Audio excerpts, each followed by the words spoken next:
જય શ્રી રામ ભક્તજનો, મોજમાં છો ને? મોજમાં જ રહેજો ભાઈ. હા, મોજમાં રહ્યો, આનંદમાં રહ્યો, હરખમાં રહ્યો અને હરિની ખોજમાં રહ્યો. હરિની ખોજ એટલે હરિ તો આપણી અંદર જ છે હો. હા, અંદર ખોજ કરજો ભાઈ, બહાર થોડા કરતા નહીં. હા, બહાર તો આપણે દેવ દર્શન છે, એના ગુરુ ન હોય ને એ ક્યાંય ધોળતા નહીં ગુરુ હાટું. હા, ભજન વધારે રાખો એટલે ગુરુ તમને ગોતતા ગોતતા આવે. હું હા, ફરવું ફરવું છે, જોવું જાણવું છે, એ હંધી છે. હા, ખોજ કરવી છે ને એ હંધી અંદર જ છે હો ભાઈ. હા, પહેલાના જમાનામાં એટલે રાજાશાહી વખતમાં રાજાઓ, મહારાજાઓ અને ધનિક શેઠ વેપારીઓ વાવ કૂવા ગળાવતા. પશુ પક્ષી અને માણસોને જળ મળી રહે ને એ માટે. જળ એ જીવન છે ને કહેતા.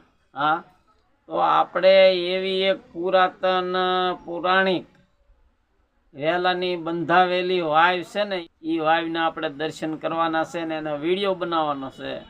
તો આગળના વિડીયોમાં તમે બનાવી રહેજો. આ વાવના આપણે તમને હંધાઈને દર્શન કરાવું, પછી ખ્યાલ આવશે ગયા પછી કે આ વાવ ક્યાં આવીને કેવી છે ને કોણે બંધાવીને આ હંધી ડિટેલ તમને હું બતાવીશ. તો વિડીયો બનાવી રહેજો. એનો નજારો ને હંધોય મસ્તીનો છે. હા ભક્તજનો, તો પહેલાંના જમાનામાં છે ને આવા અત્યારે જે સ્કૂટર ને મોટર ને આ હંધે વાહન થઈ ગયા ત્યારે નહોતા. ઘોડે સવારી અને પગે ચાલીને લોકો હંધાઈ જતા. ત્યારે બળદગાડી. જય સિયારામ. આઈ શ્રી ખોડિયારમાં. જય ખોડિયાર. જય હનુમાન.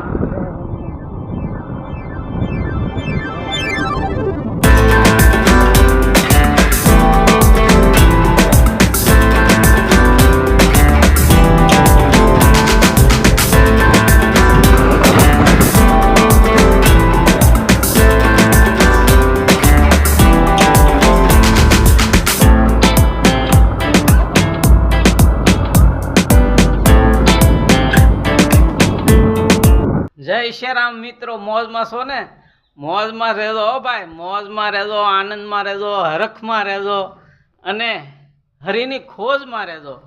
તો અત્યારે આપણે આ જો કાંઈક આવી વાવ છે અહીંયા આવી ગયા છીએ.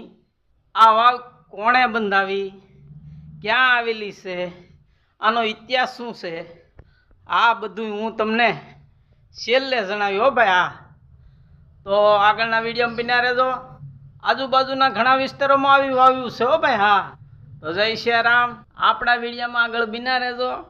આવું નિત નવું અમે જૂનું પૌરાણિક લઈને આવીશું. આ વાવ મસ્ત ને અદ્ભુત છે હો ભાઈ. હા જો, આ વાવની બાજુમાં રામાપીરનું મંદિર છે હો ભાઈ. જો ને એની બાજુમાં સબૂતરો છે. આ હંધી તમે જોઈ શકો છો. તો આપણે અત્યારે આ વાવમાં ઉતર્યું હો ભાઈ. જુઓ,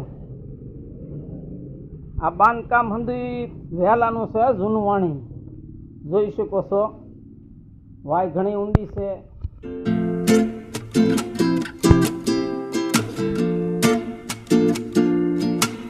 અહીંયા જે માણસો રાત રોકાય ને, વટે માર્ગુ પ્રવાસી યાત્રાળુ, તેમને સાંજે એક ગળિયું માણા દીઠ ખીચડી આપતા અને સવારમાં કાબુલી એટલે ડાળી આપતા. સવારમાં નાસ્તામાં ડાળી આપતા. તો તમે જોઈ શકો છો કે પહેલાંના જમાનામાં માણસો પાણી ન મળતું હિસાબેથી ખૂબ અંદર વાયમાં ઠેઠ પાણી સુધી બગીચા બનાવેલા હોય અને ત્યાંથી ખોબે ખોબે પાણી પી લે. એ માટે આ વાવું હંધી આજુબાજુ વિસ્તારમાં ઘણે ઠેકાણે બનાવેલી છે. સુદામા વાવ, ભગવાન વાવ, માળ વાવ, ગંગા વાવ અને વાલા વાવ, આમ અમુક અંતરે અંતરે આ વાવ બંધાવેલી છે. જો ભાઈ, તમે આ હંધી જોઈ શકો છો નજરે. આ બહુ ઊંડી છે એટલે આપણે નીચે તો ઠેઠ નહીં જઈએ છીએ. અહીંથી હું તમને ઉપરથી દર્શન કરાવી લઉં.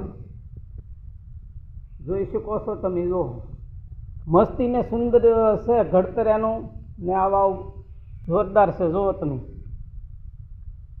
ભક્તજનો, તો આ વાવ છે ને વર્ષો પહેલાં પારેખ પરિવારે બંધાવેલી છે.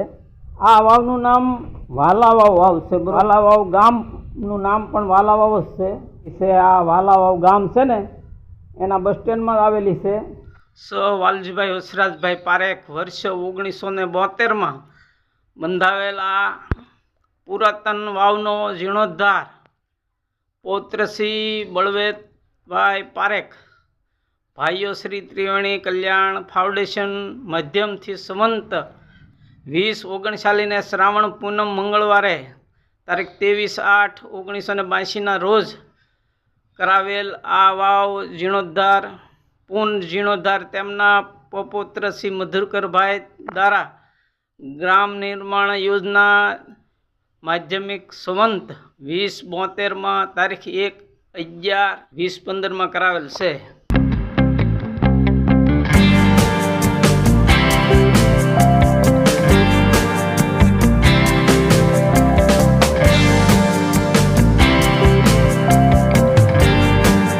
જય સિયારામ મિત્રો. તો આપણે આ ઉંમર પ્રમાણે છે ને આ વાઇફને ઠેઠ અંદર સુધી આપણે ન જઈ ગયા, બરોબર?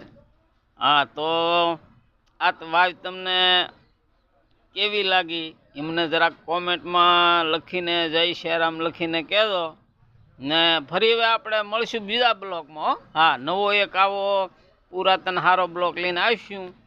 તો જળ થળ ગગન તમામ દેશે દિશાના તમામ જીવોનું કલ્યાણ હો, મંગળ હો, સુખ હો, શાંતિ હો એવું પ્રભુને પ્રાર્થના કરી ને આ બ્લોગ પૂરો કરું. જય સિયારામ.